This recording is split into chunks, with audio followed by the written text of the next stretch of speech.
તમારી જોડે પોડકાસ્ટ કરવાનું નક્કી કરવા માટેના બધા બહુ એવા રીઝન હતા. ફર્સ્ટ તમારું પેજ જોયું, મારા ટીમે સ્ટડી કર્યું, એમાં મને આગળ કન્વે કર્યું. સતત કાર્યરત, સતત એટલે સતત તમે કામ કરતા જોવા મળો છો.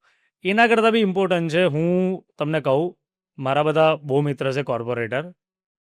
શ્રીરંગભાઈ કોર્પોરેટર બન્યા પછી હું કદી એમને છે ને ટુ વ્હીલર પર નથી જોયા, કદી નહીં. એ લોકોનું ફેમિલી બેકગ્રાઉન્ડ હશે, એ લોકો પોતે એવા રહેતા હશે કે કંઈક એવું હશે કે ભાઈ કોર્પોરેટર ટુ વ્હીલર પર ના ફરે. શ્રીરંગભાઈ 3 વાર તમને હું એ રોડ બનેલો છે ત્યાં એક્ટિવા લઈને આટા મારતા અને રોડ બને છે ત્યાં ભર તાપમાં જોયેલા છે ઊભેલા. અને તમે ત્યાં એ વર્કરોને એવું કહો છો કે ભાઈ આ રીતે કામ કર, આ બરાબર બનાય. તમારી જગ્યાએ કોઈ બીજો હોત કે જે કોર્પોરેટર છે જ હાલમાં, પ્લસ એના ફાધરનું પણ આટલું બધું સારું બેકિંગ છે, એ તો કોલ પર કામ કરાવી શકે છે. એને જવાની શું જરૂર છે?